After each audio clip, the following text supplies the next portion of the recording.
Today, massive container ships like this one carry 90% of everything the world produces. Australia's imports are worth in excess of $239 billion annually, while its exports are a staggering $258 billion. Now you can have a slice of that pie.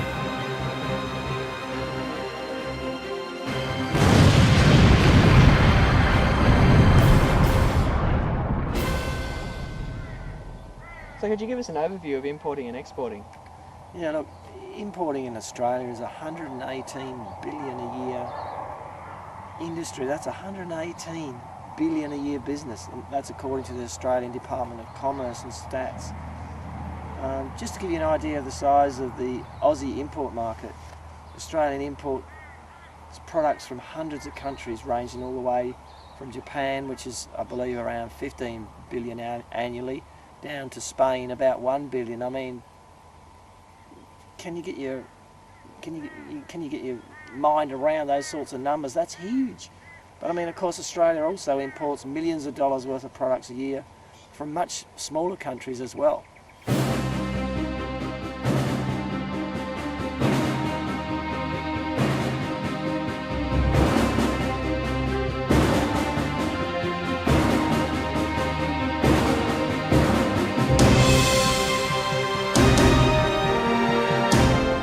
When it comes to exports, we see rather a different picture. I mean, people don't realise that only a tiny 5% of Australian manufacturers actually export.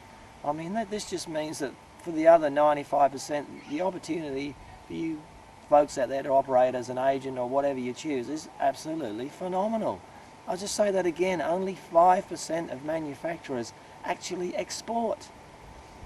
Now, Australia exports pretty similar figures to what it imports. I believe it's around $119 billion worth of products a year to some of the cash-rich countries of the world, obviously United States, the European Union, Canada, Japan, Korea, and places such as that. But you know, we're missing a huge opportunity here because Aussie firms make great products which the world's clamouring for, but no one is representing us overseas. So how and when did you get started in import-export? The how of the journey began out of necessity. I'd imported some health minerals from the US. They were very good minerals and they did their job, but they were $120 a kilo.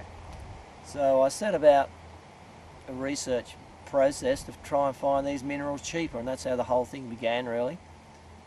Began in the shape of emails to a factory in China, and a few days later, lo and behold, I got an email back which said, "We get your demand."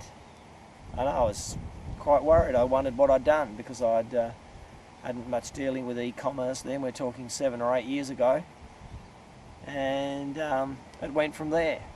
So we were able to buy the product in at about $6 a kilo and sell it for about $50 to $60 a kilo. So that just shows you the huge profits that are available in import-export.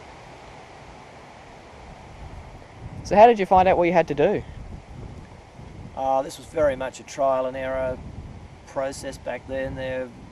There were no videos or DVDs. There were some terrible American manuals which were so technical you'd never do anything with those. We basically just did it. Picked up the telephone, sent emails, and that was it basically. Waited until we got emails back. Asked questions at customs, import-export agents and so forth, until we developed a relationship with these people. That's literally how we started out.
So how would someone get started today? Well, you know, without blowing your own trumpet, you'd buy a course such as this one. Even if you didn't buy this one and you invested in another one, you just make sure that the people selling you the course are not just plain old information marketers. They actually do what they're teaching. That is, they import, export. They're not just selling you the information. Then by all means, if you can find people like that, buy them from these people. That's the main criteria. Ensure that they actually do what they're talking about. So what sorts of stuff can you import or export?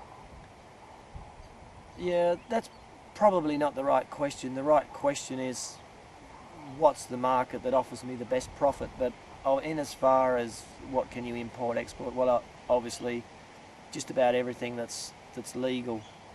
From the export perspective, obviously wine is a big issue. You might find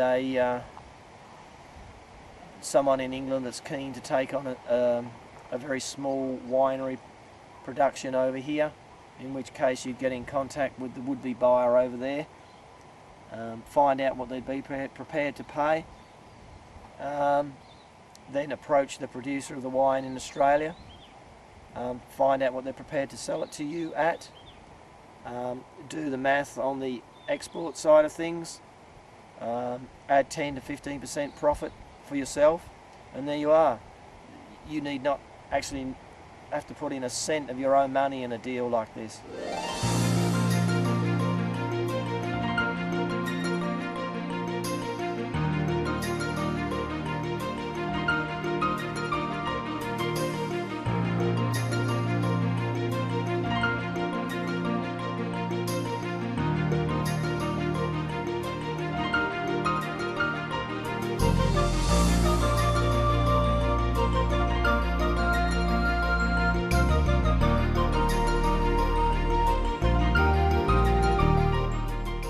You were here with Lisa and Adam just down from Bowen in Queensland today, and they're just going to relate what happened to them when they were signing up for the inner circle package. We go across to Lisa, she's not quite so camera shy. So what happened, what was it like when you signed up for the inner circle package? I hear you guys had a bit of rain in that time. Yeah, a bit of rain, yeah. We were totally flooded. Totally flooded, yes. But you still decided that you were going to do something. Yes, yes. Well, Adam was on his days off from the mine and has had enough, and yeah. And not content with that, you even had another bit of water after that, didn't you? Yes, got another flooded flood, again. and then a cyclone. And then a cyclone. So We didn't quite get the cyclone. So if you can just put a message out there to anybody that's just not, not doing anything and making an excuse, can you just, give them a message to do something? Maybe a message. Just to give it a go. Just to give it a go. You've got nothing to lose. Just give it a go. Yeah, I'm Adam from Bowen, North Queensland, and I purchased this training program off Steve. We've just come down to meet up with him, and sort of it's a bit exciting and I'm very interested in it. I haven't been interested for a long time. And yeah, we're just catching up here today and seeing how it all works.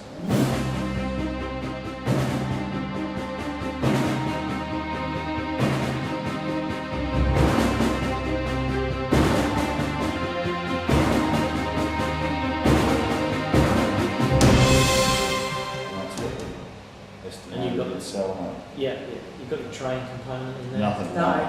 That's just because we didn't have any of this. When I did that. Let's add train. Yeah, onto that. Yeah. And that's only FOB. Okay, so, but I think that we should go. Well, let's throw through what they're giving you on there, that 350 or whatever it was. Alright, so we've got 8 plus 400 because that's US. Right, then we need all the other components with that. So Yeah, not 1,000. We'll be the bids for $100 for USD. So actually the figures thereafter have just got to be added, those ones got to be added on more or less 1,200 instead of $1,000. Your fixed charges are more or less the same. That'll have to add other things on as well for a few things. is $14,170. Yeah. And we divide that by, say, 500 products, which would be But inside there. they're not all the same. No. Same unit But I just price. worked out Yeah. that's how much per thing it's Because there'll be costing something today. that, what you'll find is with something like this, that something else will go boom like that and you go, gee, what do we have a container like those Yeah, suckers? And that's something else will just Yeah. sit there, you'll have to widgetize it to get rid of it, but that's the learning process. Yeah. Yeah. And that's what I thought. And then we thought we can do a pack, because it's all the same for kids, you can just do a pack. Yep, yeah. And throw that in and add That's where another you put 20 the bucks books on. and DVDs Yeah. and you differentiate yourself from everybody else. That's what I said out Even there. if something that like this isn't selling, Yeah, just throw it in. You can add another $10 on. You're going to get that money back for it anyway. that's right. As soon as you've got like one of these books with, you know, whatever it is about babies and looking at how to stop them teething or whatever it might be, you know, you're giving them that and nobody else is giving them anything. You know, you put it in a nice report thing that, you know, that you get for a couple of dollars and you put it in there and your only cost is printing it. You know, you buy a packet of paper and print it off, double-sided. You know, we'll show you the printer to get factory. What's the printer? We've got a Lexmark, isn't it? The laser, Yeah. the Lexmark for the laser printer, yeah. We've got everybody on screen here. So, yeah, what happens is you can get a Lexmark printer like, what was it, 510, is it? T522 is the... T522, yeah. And why you need to get one of them is because you can get one on eBay, they use them in the Commonwealth Bank, you can pick one up for $50 and they'll print 100,000 sheets on it. It's like $50. Yeah. It's a no-brainer. And we used to be right in the printers. We had inject the film business there. Yeah, I remember. What did you tell me? Knew all the bloody, every model of everything, didn't But the whole thing about these printers is that you get the printer for less than the freaking refill. It costs $100 to buy the refill. Yeah. But you know, if you're going to be printing books to go with these things, you know, grab one of them. It's so cheap to refill them. Yeah. So you think this sort of stuff would be the way to go to start off? Well, I'm relying on you guys have Yeah. done your due diligence up there and said, well, these guys are selling at that. This allows for us to sell it a little bit under if we need to. Allow for a couple that don't sell, Yeah. because you'll always get that. Yeah, definitely. It'll always be the thing that you Do you don't know? expect to sell that sells. Yeah. You know, there's no way in a million years we expected block splitters to sell in Queensland, so we didn't bring many in, and everybody's going, "You got any more block splitters?" I'm like, no. And yet nobody wanted slashes, and yet grass never stops growing here. Yeah. So we're like, but because everybody's bringing slashes in, so That's the set, the bedding sets, yeah. and they're $25 US. Oh, You- sorry. This was the one you Yeah, were telling me fair you reckon over $100. Well, there's Yeah. on eBay 137 plus postage. Yeah, but this is the one that we reckon comes out at $50, didn't we? Is that right? Is this the one? What do we reckon this total this likely by the time we've added everything else in? Because that's not a representative figure, is Oh, it? that there. That's You guys are divide not, that by. you don't ever want to look at that because you get too excited when you see that sort of thing. You've got to add a freight component. Another $28. What we did, look, that's where we maybe worked out a bit wrong. We've added them all together and then just done freight on them Yeah. all instead of doing, because they're individual products, I guess we should have worked the freight out on the individual products. Is that what you mean? Because they're Yeah, what you really costing different amounts? Is Yeah, that- what you really need to do is you need to do what Woolies do. You know, Woolies change what they sell on their shelf based on the number of units they sell per square metre. Yeah. So if they, let's say,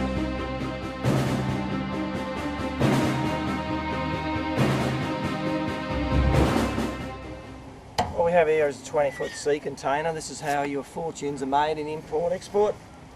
Your freight on one of these approximately is going to be about $1,800 on a 20-footer, so and you approximately double that, a little bit less for a 40-footer. Okay, why are we looking at something as mundane as a pallet? Well, a pallet can give you a lot of grief if you have the wrong sort imported, so it's always best to go for a plastic or a composite material. Composite material is like an MDF or a mixture of materials. Anything that's not raw wood, anything that is raw wood and contains bark will give you a lot of grief from customs, quarantine and everything like that. So you've always got to insist when you're importing that you've got plastic or composite pallets. This particular one measures about 1.2 metres by 1.2 metres square. which is about the norm, because you have two of these babies alongside each other with a little bit of overhang, and that's how you fill your containers up. Okay, let's take a look in a typical 20-foot shipping container. So, do you need your own shipping container? No way. We use this more as you would a garage or a shed. Plus the fact we recently moved house, so that's why we've got it. But the reason for showing you guys out there in this introductory DVD is just to point out this is, we've got maybe half of a shipment of a mineral left here. Not going to tell you what it is because we still make a load of money with it every year. But everything you see here is pure profit. So there's probably another $20,000 sitting here, and that's just profit. The profit's already been made on the balance that we've already sold. So if you don't think import-export is lucrative, then you're living in cloud cookie land, because it's very lucrative. And these babies here that cost about $3,000 US, that's it. That's all they cost. So that gives you an idea. Why import-export? Because it is by definition Australia's largest industry, and you just need a tiny crumb of this massive pie to be successful, independent, and living life on your own terms. Don't waste your time commuting. An average city commuter spends an average 720 hours per year simply getting to and from work. That's a lot of hours, where the importer-exporter gets to select how to spend them. Moreover, only travelling through personal choice. Make yourself wealthy. In the job scenario, you can 98% of the time make only the employer wealthy. The main reason behind this is that your income is restrained or held back up to a possible maximum. In import-export, there is no maximum. The sky is the limit. Work from where you please. Home office, city apartment, hideaway retreat, overseas, wherever you damn well choose. Pay yourself first. In the business of import-export, pay yourself first in the form of drawings, training, equipment, stock, plant, then pay the government a slice, if applicable, of what remains. Work when you want and with whom you want. Who hasn't had the misfortune to be working with someone who is less than pleasant? Well, the good news is that you don't have to in this industry. Answer to nobody, except those such as your family, friends, trusted advisors, and business partners.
Thank you for your emails. Believe me, they really help.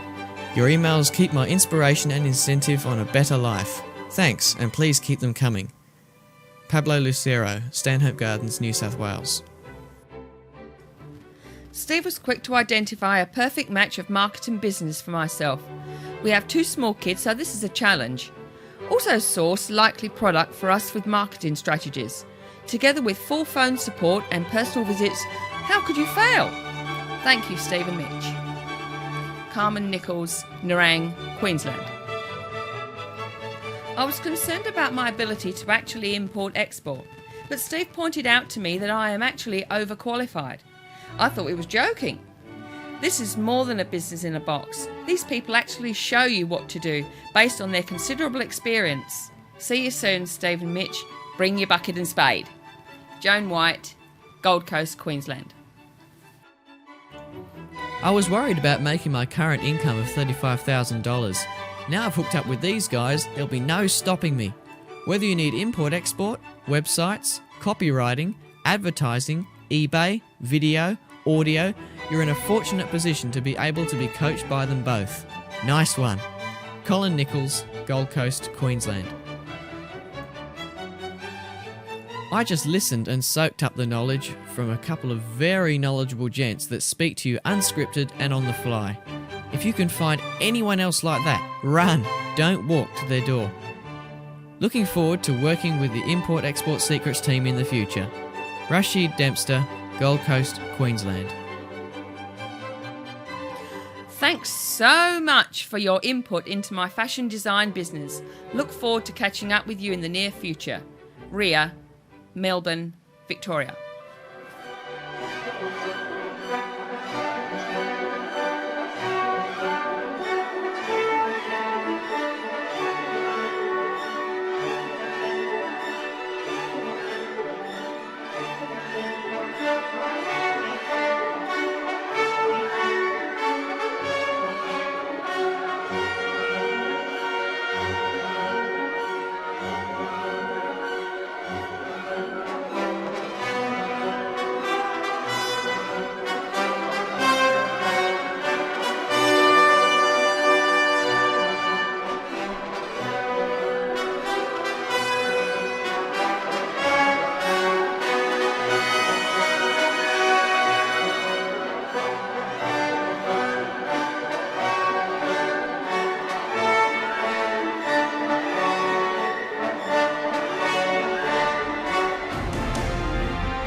Imagine how high you can go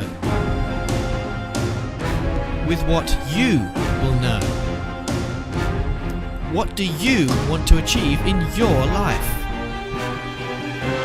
Now, it's up to you.